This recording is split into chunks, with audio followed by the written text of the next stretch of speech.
Hey sleepyheads, welcome to Dreaming Through Ages. Tonight we will take you into the history.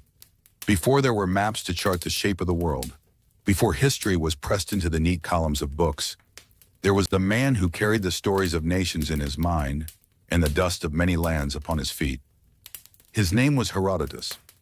Some call him the father of history. Others call him the world's first great storyteller. He called himself simply a traveler, a curious soul, eager to learn how the world came to be as it is. Tonight, you and I will walk beside him. We will set out from the sunlit streets of Halicarnassus, where the sea glitters like polished bronze, and follow him across kingdoms and centuries. We will stand with him in the shadow of the pyramids, listen to the chatter of Babylonian markets, and ride with the windswept Scythians across endless plains. And as the miles slip away beneath our feet, we will hear not just the victories of kings or the fall of empires, but the smaller, gentler truths that history often forgets, the way a child laughs in a foreign tongue, the scent of bread rising in an unfamiliar kitchen, the way strangers meet your eyes in a far-off land and for a moment make you feel at home. So before we begin, I'd love to hear from you. If you enjoy these journeys through time, please like, comment, and subscribe. It helps me bring more of these stories to life.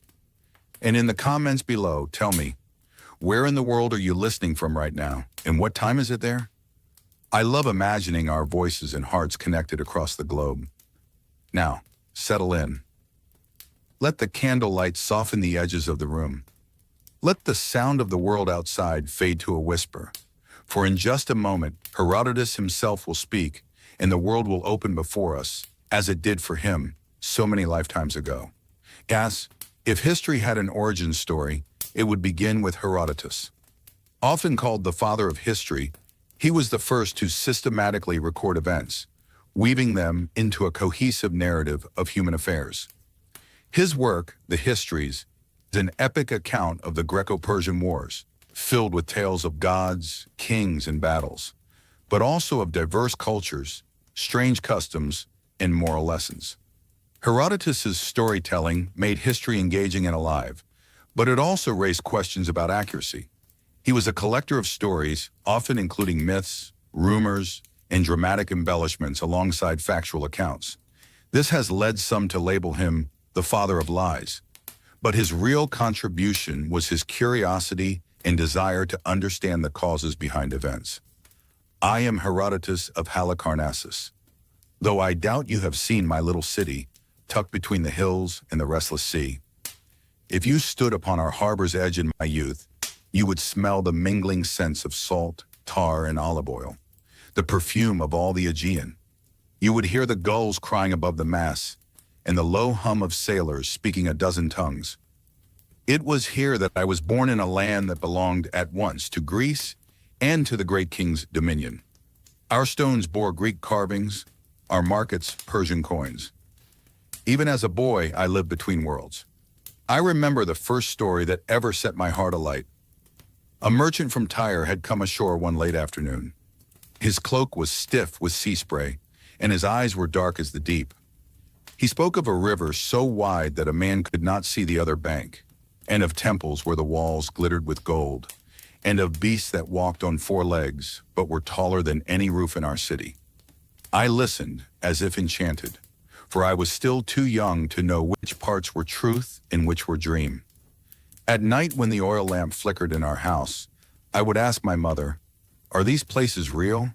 Could I ever see them?" She would smile and smooth my hair, telling me the world was vast and full of wonders, but also full of dangers. Yet danger never frightened me as much as the thought of not knowing.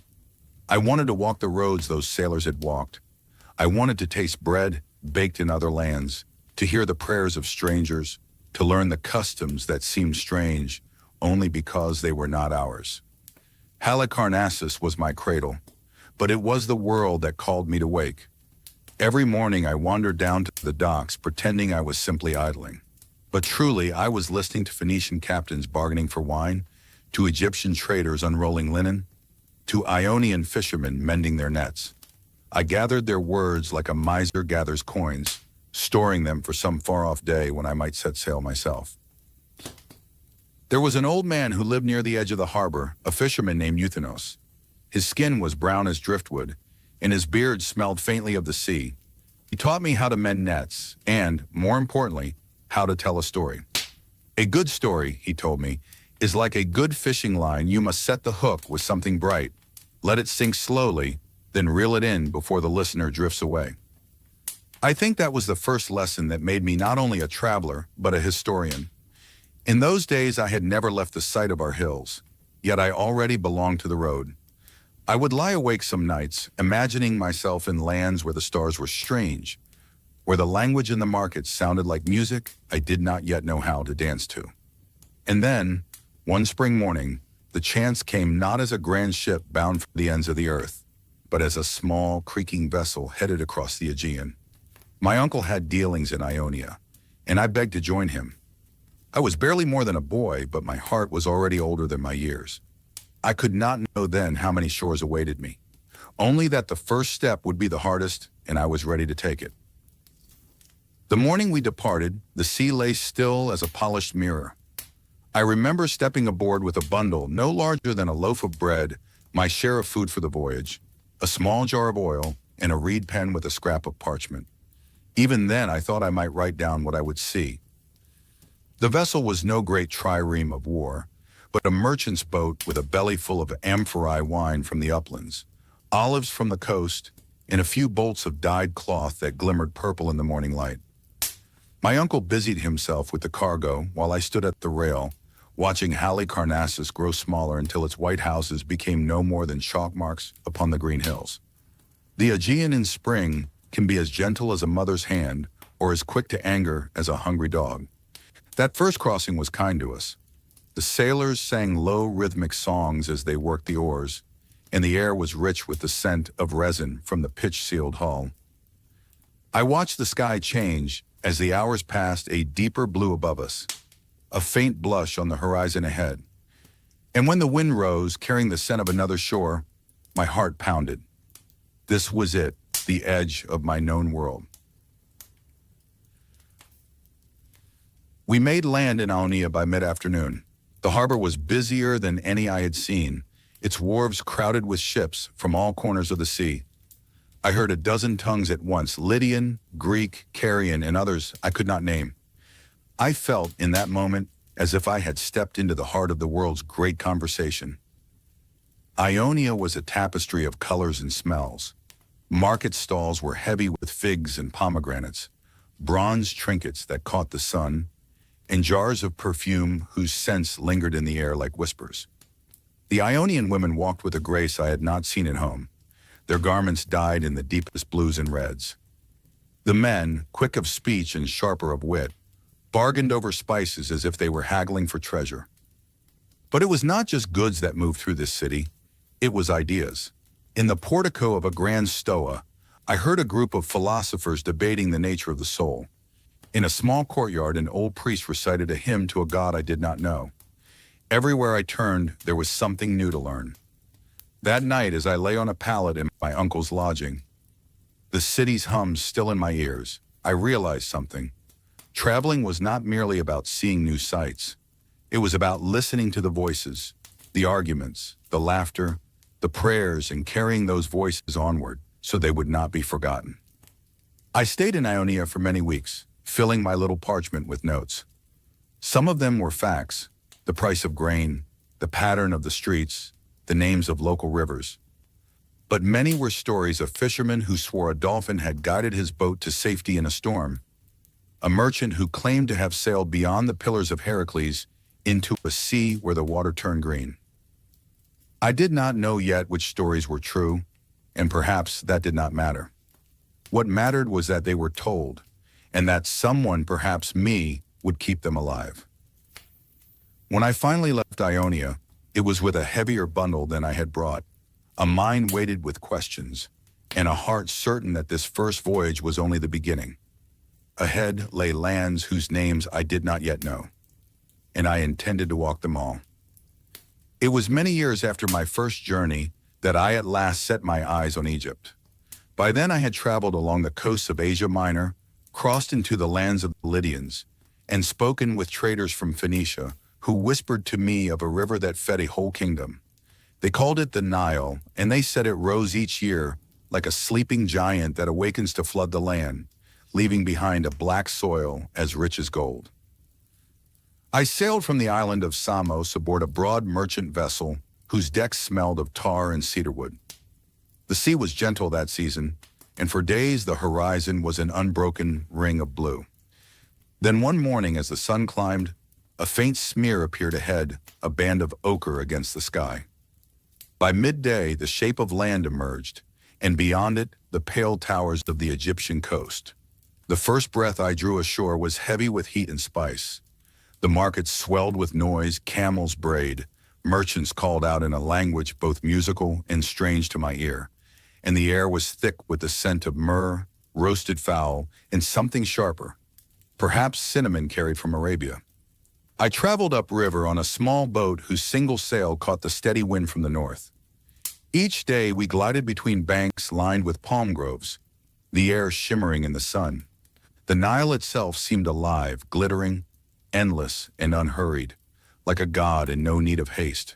Children waved from the shore, women beat linen against the stones, and fishermen hauled in nets heavy with silver-scale catch. And then, there were the pyramids. I had heard of them since boyhood, yet no telling could prepare me for their presence. They rose out of the desert like the bones of some ancient earth-born god, their stones pale and blinding in the sun. Standing at their base, I felt the years pressing down on me, centuries upon centuries, as if the stones themselves remembered the hands that had set them in place. In the temples, I spoke with priests who knew the Nile's moods, as a man knows the temper of his wife. They told me of gods with heads of falcons and jackals, of a weighing of the heart after death, and of a land beyond life where fields are forever green. I wrote down every word, though I could not always say whether they spoke of truth or of the truths that live in belief. Egypt was a land of wonders, not only in its monuments, but in its ways. Their bread was baked flat, their beer thick and sour, their dwellings cool in the midday heat. The women here moved with a freedom I had not seen elsewhere, speaking boldly in the markets and handling their own affairs. Even their cats, sleek, golden-eyed creatures, were treated with reverence, as if they carried some spark of the divine. At night I would sit by the riverbank, the air cooling at last, the sky above scattered with stars so sharp they seemed like holes punched in a black curtain. The water murmured past, carrying the day's stories away, perhaps toward the sea that would one day bring them back to another curious soul.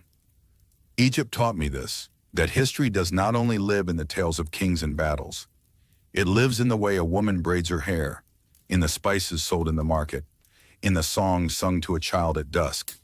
And so I kept my notes not only of the grand, but of the small, for I had begun to suspect that the small things are often the ones most worth remembering.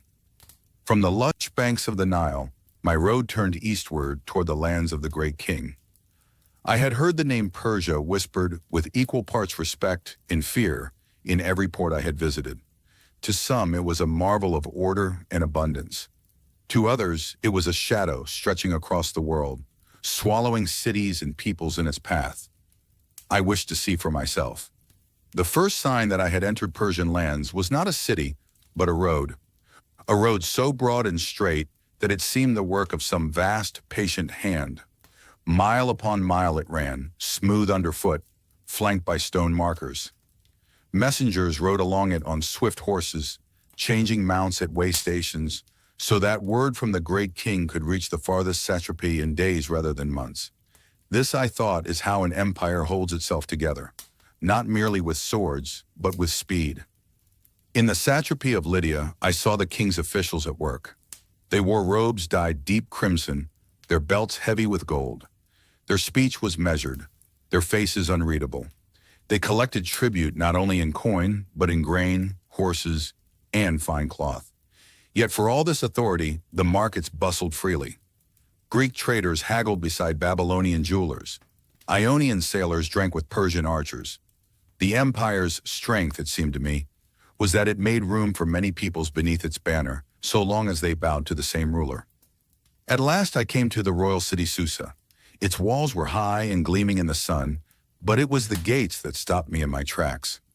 They were clad in tiles of deep blue, upon which strode lions and bulls in proud procession, their shapes picked out in gold and white. Passing through them was like stepping into a dream.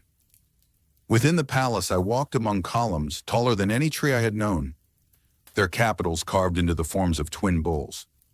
The air was scented with incense, and the floors shone with polished stone brought from distant provinces. Courtiers moved like a tide around the great king, whose presence was shielded by curtains of embroidered silk. I was not granted a direct audience, but I saw enough to understand the care with which his image was guarded, for to see the king was to see the empire itself. The Persians, I learned, prized truth-telling above all virtues and taught their sons three things: to ride a horse, to shoot an arrow, and to speak the truth. They were as skilled in diplomacy as in war, yet they could be fierce in their justice, swift. I walked the royal roads for many weeks, speaking with soldiers in garrison towns, with farmers tending the fertile plains, with priests who kept the sacred fires of their faith. I filled my pages with their customs, the feasts where whole animals were roasted, the games of strength and skill, the stories of heroes who fought not for cities, but for the honor of their kin. What struck me most was the empire's heartbeat, not in the king's court, but in its roads, in the constant movement of goods, messages, and people. Persia was not a single city or people, but a great woven fabric, each thread holding the rest in place. And as I turned my face northward, toward the lands of the Scythians, I wondered how far such a fabric could stretch before it began to fray. From the rich roads of Persia, my path turned northward into lands where no marble columns rose, no cities shone with painted gates. Here the wind was the only herald, and the horizon had no end. The Scythians were a people I had heard much about, yet no tale could quite prepare me for the sight of their country. It was not a country in the way a Greek or Persian might know it, but a vast and rolling sea of grass. The sky arched above like an inverted bowl, unbroken except for the low, dark line of distant hills. The air was sharp, tasting faintly of smoke and frost. I traveled by wagon with a band of traders who knew the Scythian ways. Their wagons were covered in felt to keep out the cold, and drawn by sturdy horses that could run for hours without tiring. We moved slowly, for the land itself was a road without signs, and one could lose their way as easily as a pebble is lost in the tide. The Scythians lived not in towns, but in camps that shifted with the seasons. Their homes were tents made of leather, warm within though the winds howled outside. They rode from place to place with a grace born of a lifetime in the saddle, bow in hand, quiver at their side. In the evenings I sat with their elders beside fires that crackled under the open stars. They poured me a drink made from fermented mare's milk, sharp and strange to my tongue. They told stories of ancestors who could shoot an arrow through the eye of a hare at full gallop, of battles fought without walls or gates, of spirits who roamed the steppes. I asked them why they did not build cities, why they wandered instead. One old warrior smiled and said, "A man who lives behind walls is already a prisoner." I wrote that down, for I thought it the truest thing I had heard in months. Life among the Scythians was harsh. The winters bit like wolves, the snow blinding under the pale sun. Yet their people were strong, their children riding before they could walk, their women skilled in the bow and the tending of herds.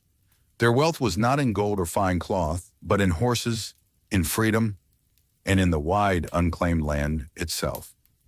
On my last night before returning south, I stood apart from the camp and looked out over the moonlit steppe. There was nothing, no temple, no tower, no road. Only grass, wind, and stars. And in that emptiness, I felt something vast, as if the land itself whispered that history is not only written in stone, sometimes it rides on the wind, carried from one campfire to the next. The road from the Persian heartlands carried me southward, following the slow bend of the Euphrates.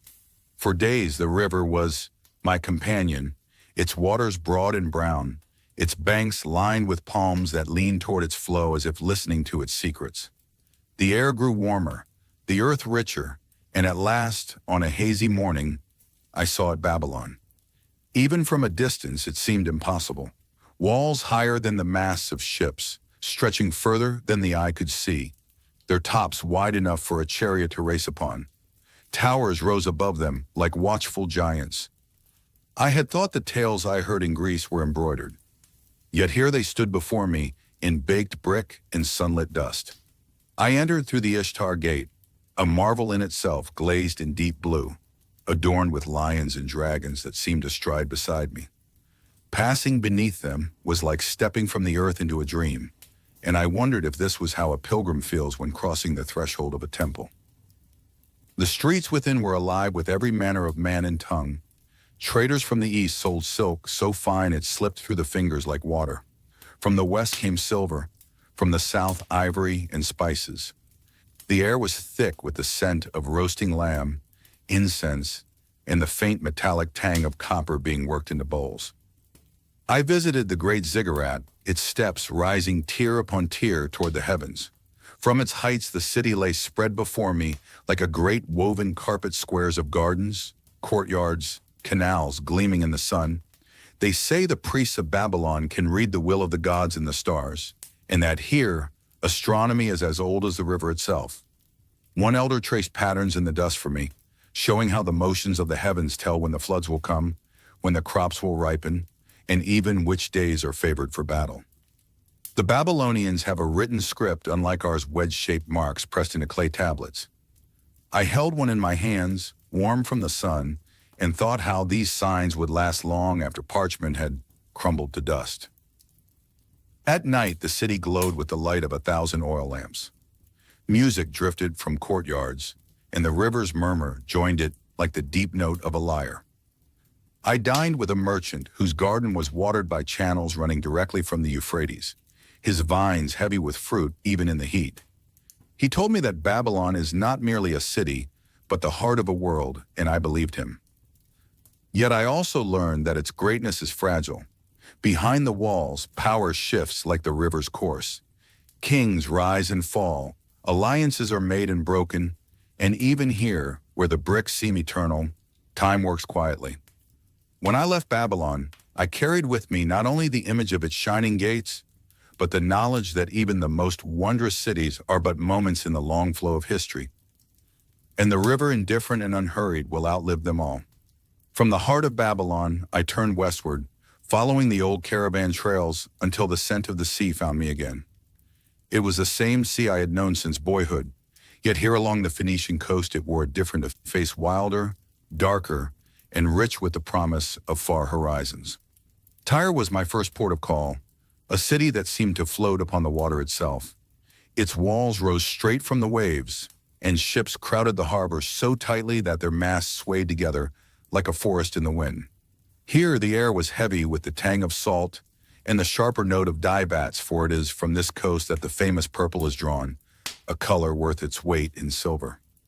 I walked the workshops where shells of the murex snail were crushed to release their hidden hue, the dye staining the hands of the workers, as if they carried bits of sunset in their palms. Robes dipped in these vats would one day be worn by kings, yet here they hung in rows, dripping like seaweed left to dry. The Phoenicians are masters of the sea, their ships, long and narrow, with high prows carved into the shapes of horses or swans, have crossed waters no Greek dares to name. In the taverns near the docks, I heard sailors boast of voyages beyond the Pillars of Heracles, into a western ocean where the sun sinks into the waves. Some claim to have found islands thick with forests. Others spoke of coasts where the sand gleamed like gold. I could not tell which tales were truth, and which were the kind that grow larger with each telling. In Sidon, I met a navigator who carried a map scratched into a sheet of copper. It showed not only coastlines, but the pattern of the winds and the stars by which they sailed. He told me that on the open sea, a man must learn to read the night sky as if it were a book, for the stars are the only landmarks that never shift. The markets of Phoenicia were unlike any other. From Egypt came papyrus, from Arabia, frankincense and myrrh, from distant lands in Africa, gold dust and leopard skins.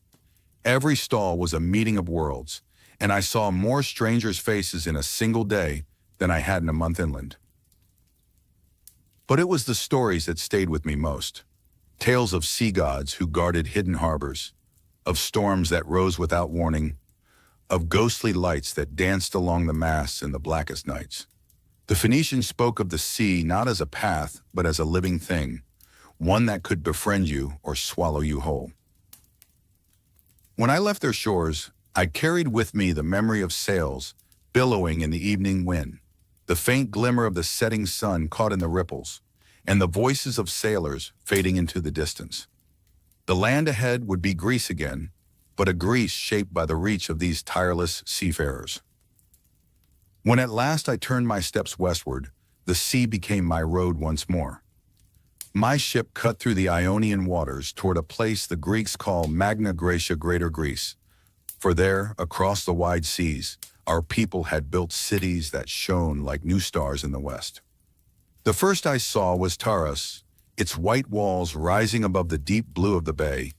From a distance, it looked as if I had sailed back into my own homeland, temples crowned with marble, colonnades gleaming in the sun, the familiar music of Greek voices drifting across the harbor. Yet when I stepped ashore, I found a Greece with a different heartbeat. The air was thicker here, scented with olive groves and wild herbs that clung to the hills. The people spoke our tongue, yet their words carried a softer, slower rhythm, shaped by years beneath a gentler sun. Their markets brimmed with things I had never seen in the East: cheeses, aged to a sharpness that made the tongue tingle, wines so dark they seemed almost black, fish pulled from waters richer and stranger than our own. In Sybaris, I saw streets laid wider than any in Athens, lined with houses whose walls were painted in vivid colors. The Sybarites were famed for their love of luxury, and I found the tales to be true. Their banquets lasted deep into the night, with music and dancing under torchlight, and even their drinking cups were fashioned from silver.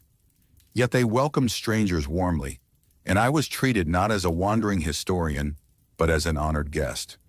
Not all the colonies lived in such ease. In Croton, the talk was of training and discipline, for this was a city of athletes, proud of their victories in the games. I walked the fields where young men wrestled and raced, their bodies honed for glory. They told me that strength of body and clarity of mind were the twin pillars upon which a city must stand. As I traveled between these cities, I was struck by how the old and the new wove together. The temples were built to the same gods I had known since boyhood. Yet the faces carved upon their stones were subtly different, shaped by the hands of craftsmen who had looked westward to the setting sun. Their festivals followed the rhythms of Greece, yet they added dances and songs that belonged only to this Western land. I began to see that a people can remain themselves and yet be changed by the soil beneath their feet, the winds that shape their coasts, and the neighbors with whom they trade. These colonies were Greek, and yet they were something more. When I left the shores of southern Italy, the western sea lay wide before me, its winds carrying the smell of salt and the promise of new stories. I turned my prow northward toward the rugged lands of Thrace, a place of mountains, warriors, and customs as old as the stones themselves. The further north I sailed, the more the sea darkened and the winds grew sharper. My ship made landfall on a coast where jagged cliffs bit into the waves, and above them rose the wild highlands of Thrace. Here the mountains were veiled in mists, and their slopes were cut by rivers as cold and swift as a swordsman's strike. The Thracians came to meet me, not with open markets or marble temples, but with the booming of drums that echoed through the valleys. They were tall, broad-shouldered people, their hair bound in braids, their cloaks woven from thick wool, dyed in deep reds and blacks. Bronze torques gleamed around their necks, and every man carried a spear as if it were an extension of his own arm. I was taken to their chief, whose hall was built of timber and roofed with sod, the smoke from the hearth curling through a hole in the ceiling. We sat cross-legged on furs as a feast was laid out: roasted boar, dark bread, and a drink they brewed from barley, strong enough to make the head swim after a few gulps. The women served the food and sang in voices that rose and fell like the wind in the pines. At night, I was invited to witness their rites. In a clearing lit by firelight, warriors circled in a slow, deliberate dance, stamping their feet in time with the deep beat of the drums. They sang of battles fought in ages past, of ancestors who now feasted in the company of the gods. Their priests spoke in riddles and omens, casting bones into the fire to read the fates of the living. I learned that the Thracians measured a man's worth not by the wealth he carried, but by the courage he showed in battle and the loyalty he bore to his kin. To them, death was not to be feared. It was merely the passage to join their forefathers in a place beyond the mountains, where the fires never went out. And yet, despite their fierceness, I found them hospitable. They listened to my tales of the great cities to the south, and in return, they told me stories of spirits who haunted the forests, of rivers that hid treasures beneath their currents, and of warriors so swift they could outrun a deer. When I finally descended from the highlands, I carried with me more than just notes for my histories. I carried the memory of a people who lived as close to the earth as the roots of the pine trees, whose songs would echo in my mind long after I had left their mountains behind. From Thrace, I turned my path homeward. The seas I crossed were familiar, the stars above old companions. Yet I felt that the man returning was not the same as the one who had first set out. My years of wandering were drawing to their close, but my work, the gathering of the world's stories, was only beginning. The Nile had always been a river of mysteries to me. I had traced its waters from the Delta through Memphis and Thebes. Yet the question haunted me. Where did it begin, and what wonders lay beyond the reach of Egypt's pharaohs? It was at Thebes that I met a caravan of Nubian traders, their skin dark as polished ebony, their speech a lilting song of vowels and clicks unfamiliar to my ear. They told me of Kush, a land of gold, ivory, and warlike kings, where the Nile ran swift between black granite cliffs. Curiosity, as always, was my master. I bargained passage upriver. For days we sailed in reed boats against the current, past temples where the gods wore both Egyptian crowns and strange plumed headdresses, their eyes lined in paint, but their features carved in the bold, broad style of Kushite art. The air grew hotter and drier, yet the riverbanks burst with life palms heavy with dates, herds of longhorn cattle, and crocodiles basking like silent guardians. At Napata, the Kushite capital, I was led to the Temple of Amun, its walls painted in deep reds and ochres. Here the priests spoke both Egyptian and their own tongue, and they told me their kings were chosen not only for bloodline, but for the favor of the god, revealed through signs in dreams and in the flight of birds. Further south, I saw the steep pyramids of Meroe, each guarding the tomb of a king or queen. These rulers, I was told, sometimes wielded more power than the pharaoh himself, and some queens Candaces commanded armies and ruled without husbands. This, to a Greek, was astonishing. In the markets, I touched gold so pure it caught the sunlight like captured fire. Traders displayed tusks of ivory taller than a man, leopard skins, and spices whose scent clung to my clothes for days. They told me of lands even further south, where rains fell for months, and the Nile split into many branches before disappearing into mountains no man could cross. I longed to follow the river to its mysterious source, but the elders warned me, beyond lay lands of fever, spirits, and waters guarded by monstrous serpents. My duty was to return and write what I had learned, not to vanish in pursuit of the unknowable. Reluctantly, I turned my prow northward, yet as the current carried me back toward Egypt, I felt the Nile whispering in my ear that the world was always larger than a man could ever measure, and that its secrets were endless. From the green banks of the Nile, I turned my steps westward, toward a place whispered of in Egypt and Greece alike, the Oracle of Amun at Siwa. It was said that kings sought its counsel before wars, that Alexander himself would one day come here and be called a son of the god. But in my time, the oracle's voice was already legend. The journey began well enough. A small band of Berber guides, sturdy camels laden with waterskins, and the sun mild in the early morning. Yet as we pressed deeper into the Libyan sands, the world transformed into a shimmering furnace. The horizon vanished in waves of heat, and the air itself seemed to hiss. By the third day, the wind began. It came without warning, a roar like the sea, a wall of sand that blotted out the sun. My guides wrapped their faces in cloth and shouted for me to kneel beside my camel. We crouched for hours as the desert buried us grain by grain. I tasted grit in my teeth, and wondered if this would be my tomb. When the storm passed, the desert had erased all paths. Yet the Berbers found their way by the stars.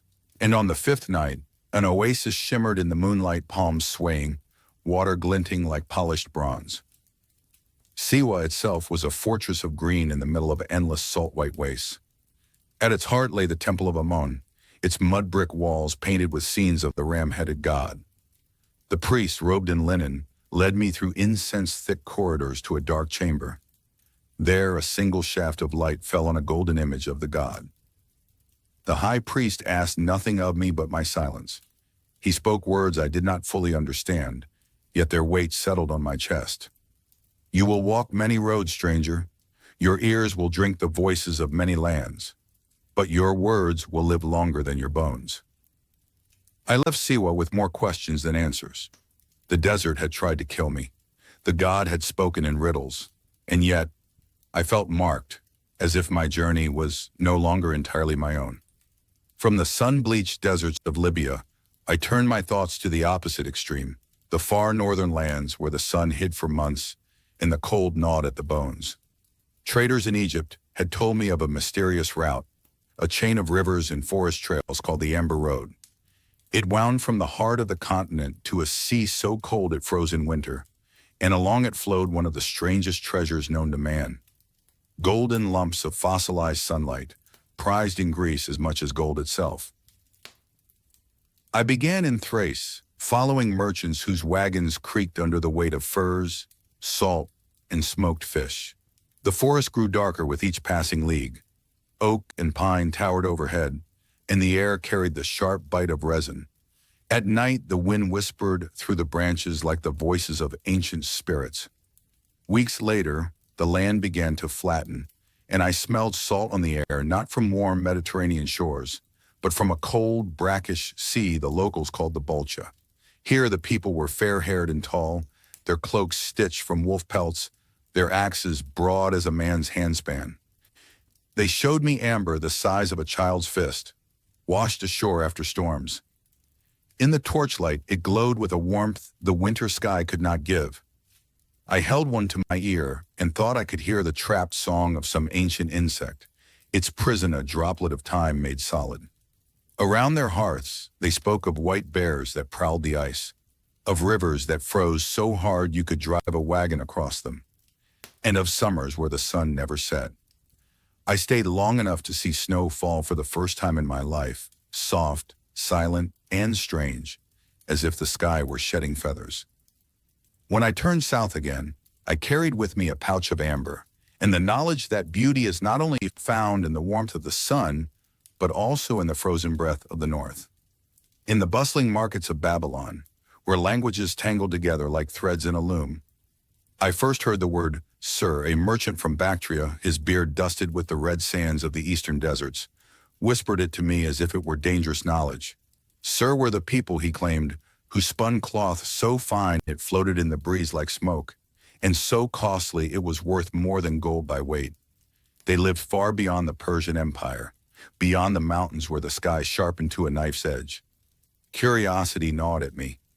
I joined a caravan heading east along the old Royal Road, then veered onto a lesser path trodden by traders and dreamers.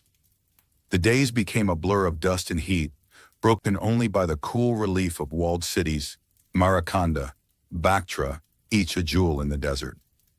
Beyond Bactria, the world grew stranger. The mountains rose like the spines of sleeping beasts, capped with snow that never melted. We crossed passes where the air thinned to a painful whisper, and I felt my heart labor as if it too were climbing. In a narrow valley, I first saw them, the silk caravans. Camels draped in bells and bright cloth, their loads wrapped in layers of felt.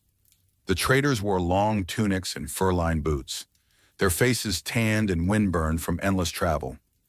They guarded their bales of silk as if they were sacred relics. When I touched the fabric, it was unlike anything I had known. Cool at first, then warm to the hand. A surface smoother than water yet strong as woven bronze. They would not tell me how it was made, only that it came from a land beyond the deserts, where rivers ran like silver and trees dripped with the threads of heaven. We parted after a week's travel together, but the image of those shimmering bolts haunted me. I knew I had glimpsed the outer edge of the world my people understood. Beyond lay mystery, and I had always been drawn to mystery like a moth to a flame. It is said that the Nile is Egypt's lifeblood, yet I learned that its heart beats far to the south, in lands the Egyptians call Seti, the land of the bow. To the Greeks it is Nubia, a realm of black rock and burning sun, where the river runs narrow between cliffs as dark as obsidian. I left Thebes with a small flotilla of reed boats, each laden with jars of wine, sacks of barley, and fine linen to trade. For days we glided through waters that shimmered like molten bronze under the midday sun. The banks were lined with palm groves, but beyond them stretched nothing but sand and stone, rolling away to horizons that quivered in the heat. The Nubians met us with the grace of old warriors. Tall, lean, their skin gleaming in the sunlight. They wore simple cloths about their waists and gold rings in their ears. Their bows were longer than a man's height, their arrows tipped with gleaming copper. They spoke of ancestors who had ruled before the pharaohs, when their own kings sat on thrones of ivory and commanded armies that marched north into Egypt itself. In the markets of Napata, I saw treasures that made even Egyptian gold seem pale nuggets the size of a dove's egg, pulled from the riverbed and polished until they shone like captured sunlight. Traders weighed the metal on scales of carved stone, and the clink of gold was constant in the hot, still air. Yet Nubia's wealth was not only in gold. I saw incense brought from deeper Africa, leopard skins soft as clouds, and ivory tusks so massive they needed 2 men to lift. At night, the air filled with the sound of drums, deep and steady, echoing off the cliffs like the heartbeat of the land itself. When I returned north, I carried a small golden amulet, shaped like the falcon god Horus. But what stayed with me more than the gold was the memory of Nubia's dignity, a land proud of its past, unbent by the centuries, and content to let the Nile flow on in eternal witness. Beyond the empire of Persia, where the land rises into high plateaus and then sinks into steaming plains, lies a river they call Sindhu. The Persians spoke of it as the boundary between worlds, one side ruled by kings and warriors, the other by merchants, farmers, and ancient gods who had no names in Greek. I joined a caravan from Persepolis, its camels heavy with wool and wine, to trade for spices and strange metals. For weeks we passed through landscapes that shifted like dreams, from dry mountains that glowed red in sunset to jungled valleys where the air hung heavy with the scent of blossoms I could not name. At last, I stood upon the banks of the Sindhu, and there I learned of cities older than memory. Local traders told me of Meluha, a civilization of great brick walls, wide streets, and wells deeper than the reach of light. But these cities had long since been claimed by the river's mud. Their people vanished like smoke on the wind. Some said they had fled east, others that they had been swallowed by the earth for defying the gods. I traveled to ruins half buried along the river's edge. The bricks were perfectly shaped, as if cut by some divine mason, and the streets ran straight as a spear shaft. I saw no palaces, no temples towering above the rest, only rows of houses and workshops, as if here the people had lived as equals. In the market towns that still thrived nearby, I tasted spices that burned and soothed in the same breath, wore cotton so fine it felt like woven mist, and listened to songs sung in a tongue whose rhythm made my heart beat faster without knowing why.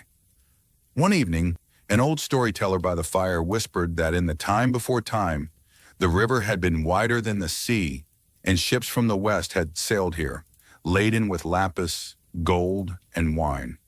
He swore that when the monsoon winds blow just right, you can still hear the horns of those ships calling across the waters. I left a Sindhu with a clay seal in my pouch, carved with the figure of a horned man seated between 2 beasts. I did not know his name, but I felt sure he belonged to a story older than any I had yet told. Beyond the glittering courts of Persia, beyond the snowbound passes of the Hindu Kush, there lies a river whose name tastes of eternity, Sindhu. The Persians called it the edge of the known world, a place where the sun itself seemed to linger longer in the sky, reluctant to depart. I first heard of it in Persepolis, where merchants told me of cities older than the oldest in Egypt, places where streets ran as straight as the judgment of the gods, and where water flowed through the houses as if the people had tamed the river itself. They spoke of bricks baked in the sun thousands of years before my birth, still sharp to the touch. They spoke, too, of a silence that clung to those ruins, as if the people had left in a single breath, never to return. It took months of hard travel to reach that land.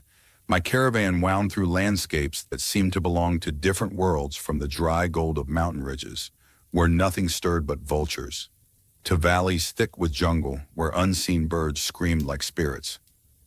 At night, the stars here burned differently, as if I had crossed into another sky. And then there it was, the Sindhu, wide as a sea, dark and slow, with a current that seemed to think instead of rush. It smelled of life and death, of flowering reeds and ancient mud. The river traders ferried us to towns where the air shimmered with heat, and the markets roared with 1,000 voices bargaining in a dozen tongues. I saw copper vessels shaped like perfect crescents, ivory combs carved with dancing women, and cotton so soft it clung to my fingers like mist. One elder agreed to guide me to the ruins they called Harappa. The sun was cruel that day, the air so heavy it felt like the sky itself was pressing down upon us. And yet, when I first saw those ancient streets, I felt a strange chill.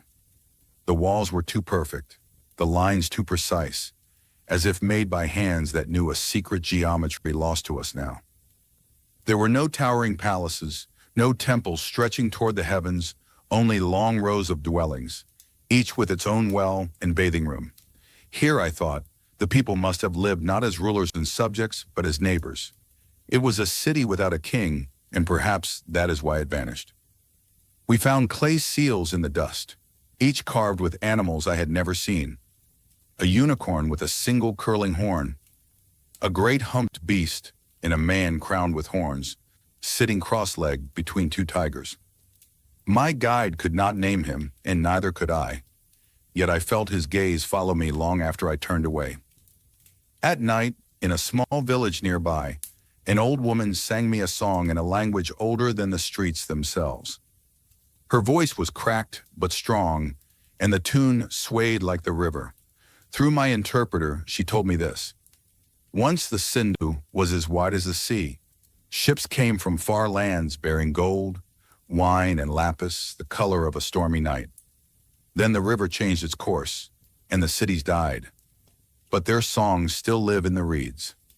When I finally left the Sindhu, I carried with me a single clay seal, the horned man between the beasts.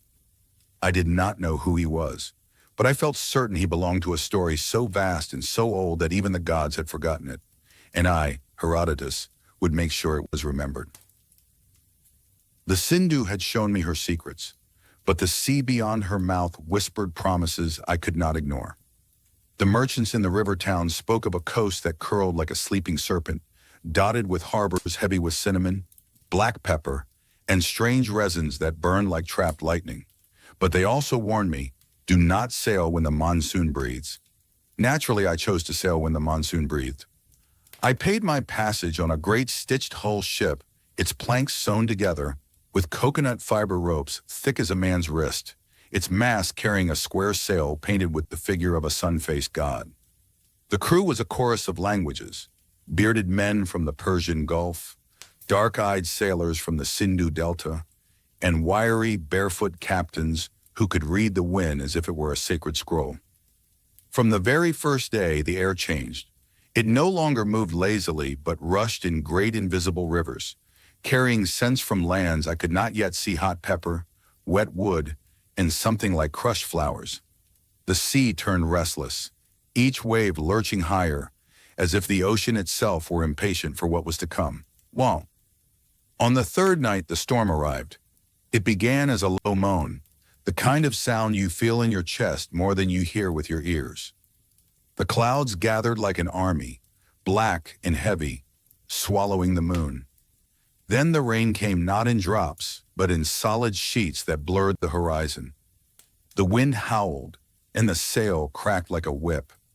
I clung to the side, the salt stinging my eyes. wondering if this was how I would be remembered, not as the historian of kings, but as some fool swallowed whole by an angry sea. The captain, unfazed, shouted orders into the gale. The men moved with a rhythm that must have been learned from their fathers, and their fathers' fathers, hauling ropes, shifting weight, and singing something between a chant and a prayer. I understood none of their words, yet the tone was clear. Hold fast. By dawn, the storm had passed as suddenly as it had arrived. The sky turned a soft gold, the waves sighing in exhaustion. Flying fish leapt beside us, their silver scales flashing like coins in the morning light. It felt as though we had crossed a border between worlds. In the days that followed, we stopped at ports whose names still hum in my memory. Barigaza, where the air was thick with the scent of cardamom. Muziris, where Roman coins clinked in the hands of merchants from across the sea. And a fishing village where the huts stood on stilts above the tide, and children played with shells carved into tiny boats. One evening, in a harbor lit only by oil lamps bobbing on the water, I sat with an old navigator who traced the coastline in the sand for me. His finger moved southward to a place he called the land of the Cholas. There, he said, the kings wore crowns of gold shaped like fish, and their temples sang in stone. But he warned me, too, of pirates' swift black canoes that struck like sharks and vanished before the alarm could be raised. I listened, feeling the pull of the horizon. History, I had learned, does not lie quietly in one place. It is scattered like pearls across oceans, and a man must be willing to dive for them. The next tide would take us further east, and I, Herodotus, was not done chasing the world. The first sight of the Chola coast was not the land itself, but the air. Even before the dark ribbon of shoreline appeared, the wind carried a perfume so rich and layered, it was almost dizzying: sandalwood smoke, crushed jasmine, and the briny scent of the sea. As we drew closer, the horizon shimmered with the heat, and through it rose slender towers carved from reddish stone, their shapes twisting like flames against the sky. The harbor was alive. Canoes darted like dragonflies between massive cargo ships. Men with skin bronzed by the sun hauled sacks of pepper and turmeric from the holds, their bare feet dancing across planks slick with seawater. Fisherwomen in bright silk saris haggled in sharp musical tones, their laughter cutting through the noise like bells. I stepped ashore and immediately felt like I had walked into another world. The streets were not paved with stone, but with smooth packed earth, and the air shimmered with the heat of cooking fires. Vendors sold rice steamed in banana leaves, skewers of spiced fish, and sweets dripping with honey. I ate as I walked, each flavor a new entry in my private history of the senses. At the heart of the city stood the great temple. Its walls were alive with carvings, elephants mid-charge, dancers frozen in impossible bends, gods with 1,000 arms cradling weapons and flowers alike. The tower, the Gopuram, was painted in colors so bright I half believed the gods themselves had descended to decorate it. Inside, the air was cool and dim, filled with the rhythmic clang of bells and the deep hum of chants. Priests in white cotton dhotis moved barefoot over the polished stone, carrying brass lamps that left trails of light in the shadows. The scent of incense was thick, a mixture of camphor and resin that clung to my clothes for days afterward. I was led to a side chamber where a man awaited me. His hair was streaked with silver, and his eyes were the calm of a still pond. He introduced himself as a royal scribe.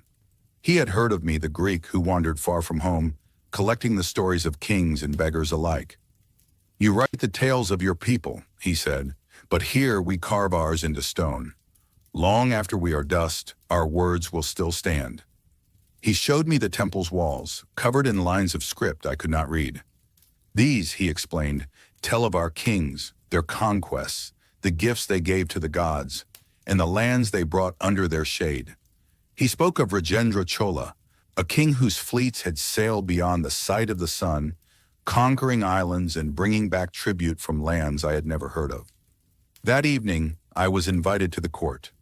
The Chola king sat on a low, jewel-encrusted throne, his body draped in silk the color of molten gold. His crown was indeed shaped like a fish, just as the navigator had told me.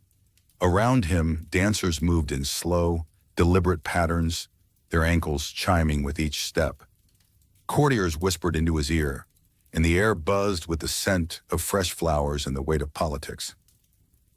I recorded every detail: the shape of the king's ring, the way the courtiers avoided his gaze when speaking, the murmur of the fountain in the corner of the hall. It struck me that history is not only in the wars and treaties, but in the small gestures that live and die in a single moment. But my time in the Chola land was not without shadows. The whispers of pirates grew louder. A captain I befriended warned me, "If you sail east, beware. There are waters where the law is written by those with the sharpest blade." I, however, had never been good at turning away from danger when it promised a story worth telling. The next tide was already calling me further toward islands where legends claim gold lay buried beneath volcanoes, and the sky turned red at night. The sea beyond the Chola coast was unlike any I had sailed before. The waters were not the calm, deep blue of the Aegean, nor the restless green of the Red Sea here.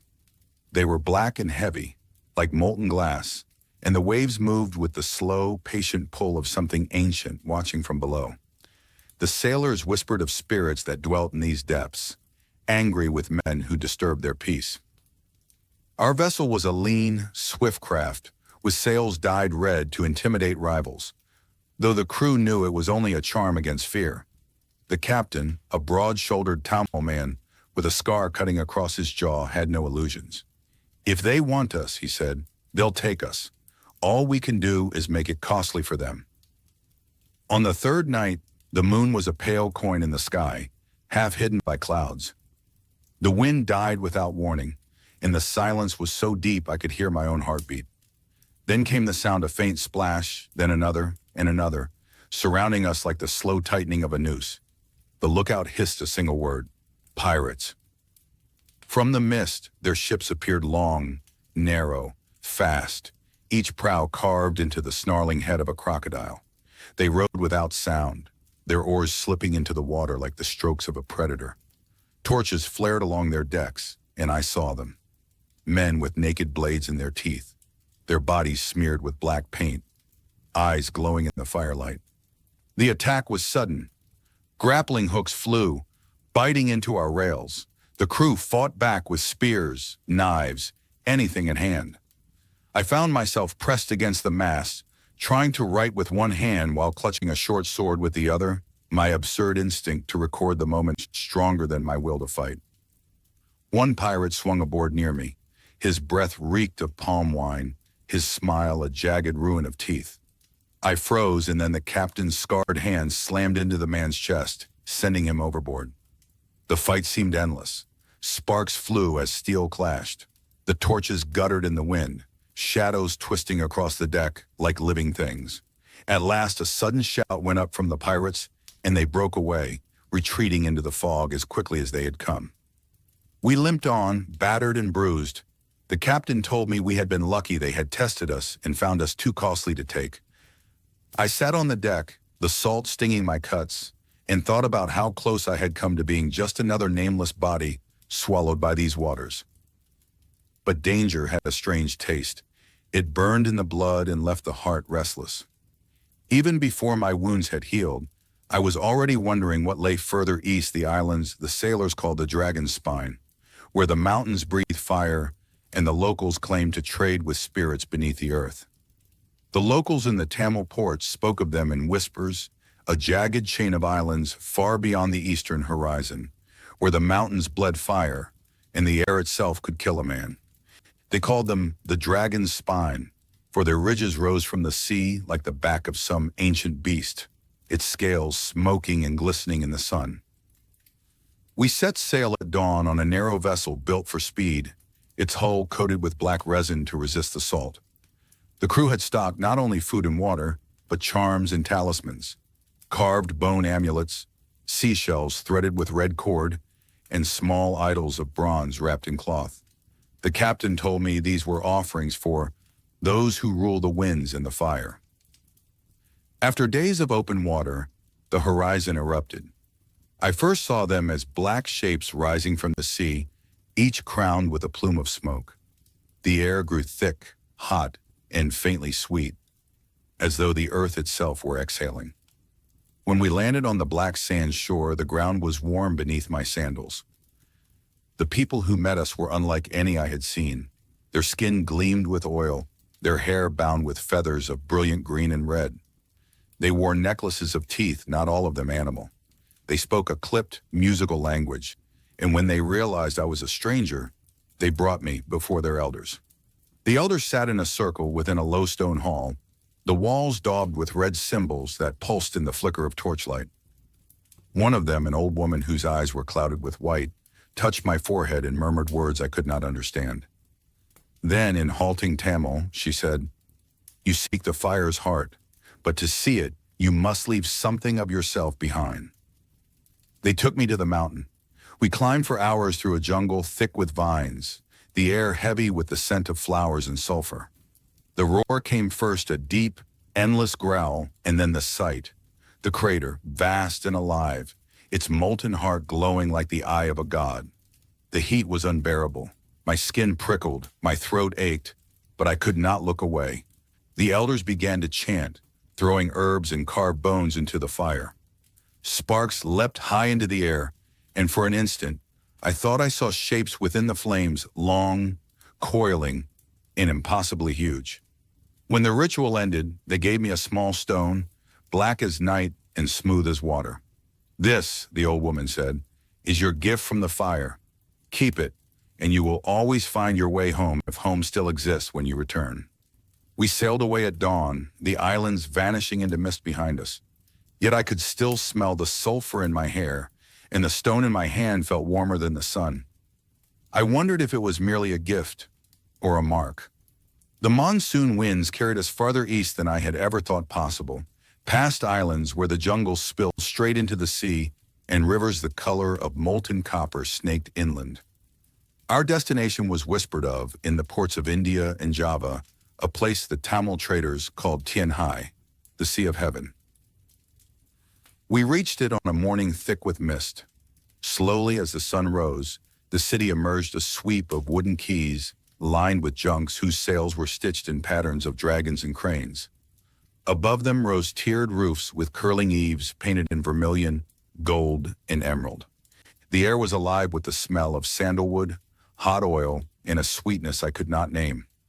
The market was unlike anything in the Mediterranean world. Stalls overflowed with goods so fine they seemed conjured from dreams. Silk as light as breath, dyed in colors richer than any dye pot in Tyre. Porcelain bowls that rang like bells when tapped. Tiny bronze mirrors so polished they showed a man's soul, not just his face. The merchants spoke a lilting, tonal language, but many also knew enough of the trader's tongue to haggle in numbers and weights. I bartered for a small silk scroll covered in brushstrokes like dancing reeds, a form of writing more art than script. But beyond the market's splendor, I found something more precious: stories. At a tea house by the docks, I sat with an old mariner whose beard was white as lotus petals. He told me of lands further still, a frozen sea where the sun never rose, and a river that turned to stone in winter, yet still flowed beneath. He spoke of islands where the people lived, not in houses but upon the backs of giant turtles, and of mountains that sang when the wind blew through their peaks. I listened as the tea's steam curled between us, feeling as though I had reached the brink of the known world. But the mariner leaned close and said, in a voice barely above a whisper, "This is not the edge, traveler. This is only a door." When I left the city, I carried more than silk and porcelain. I carried the knowledge that the world was wider and stranger than even I had dared imagine. And I vowed, as my ship turned west once more, that I would find that next door, no matter how far I had to go. The road home is never the same as the road out. The waves that had once carried me eagerly toward strange horizons now seemed slower, heavier, as though they too knew the voyage was ending. The wind smelled different, not of foreign spices or far-off rains, but of familiar earth, olive groves, and the dry, sun-warmed stones of my childhood. When at last I stepped onto the dock at Halicarnassus, I saw the city with new eyes. The streets I had once thought narrow now seemed intimate. The market stalls, once a jumble of noise, were a chorus I knew by heart, and the faces, so many faces I had missed, now framed by years I could not give back. I settled in a quiet courtyard house, the walls whitewashed, a fig tree leaning over the roof. My scrolls and notes, stained by sea salt and desert dust, lay in neat piles beside me. And in the evenings when the cicadas sang, I would sit with a lamp and write, piecing together not just the battles and treaties, but the laughter of Egyptian fishermen, the proud stride of Persian couriers, the icy breath of Scythian winters, the shimmer of silk in a far-off market. I realized then what my years on the road had truly given me, not certainty, but a deep affection for the endless variety of human life. For every city has its own rhythm, every people their own wisdom, and every story its own truth. If I could leave but one thought for those who come after me, it would be this. The world is far larger than the maps in our minds. Go and see it. But when you return, carry it gently, for you bring home not only memories, but the weight of countless lives, each worthy of being remembered. And so, as the sea breeze rustles the fig leaves above me, I dip my reed into ink and let the past flow onto the parchment. For the journey is done, but the telling is just beginning. And so, dear friends, here we are, at the end of a long road, one that began with the curiosity of a young man named Herodotus and has wound its way across deserts and rivers, through grand cities and quiet villages, across the sea and back again, until it found its resting place here tonight with you. I want to thank you truly for walking every step of this path with me, for lingering beside the Euphrates to marvel at Babylon's walls, for standing with the Scythians under the endless sky, for sharing the salt air of Phoenician harbors, and for pausing in silent temples where the whispers of the past still echo between the stones. You have not only listened to this journey, you have lived it. There's something remarkable about stories. They are, in a way, little voyages of their own. Each word is a step, each pause a breath of wind, each chapter a bend in the road. And when we travel together like this, through the quiet rhythm of a voice and the pictures painted in our minds, we share something that is both intimate and vast, a meeting place between your imagination and mine. So tonight, as Herodotus sets down his pen and gazes out over the familiar shoreline of his home, I imagine you doing the same. Perhaps you're lying in a quiet room, the lights low, the world beyond your window hushed. Perhaps your eyes are growing heavier, and the borders between waking and dreaming are already beginning to blur. That's all right, let the mind wander. Let the heart rest. Because here's the secret Herodotus learned, and perhaps the one I hope you'll carry with you when you leave. The journey never truly ends. Every face you pass on the street, every place you have yet to see, every tiny detail you notice in the world, they are all part of the same vast tapestry he tried to record. You can be a traveler without moving, simply by choosing to look closer, to ask questions, to remember. And if tonight's story brought you even a moment of wonder, or a little peace, or simply the comfort of a gentle voice keeping you company, then I am grateful beyond words. So rest well, my friend. May the dreams ahead be full of far-off lands and warm campfires, of strange markets and soft, familiar shores. May you carry the spirit of curiosity like a lantern in the dark, and may you always find your way back home, wherever that home may be. Thank you for being here. Thank you for listening. And until our next journey together, good night.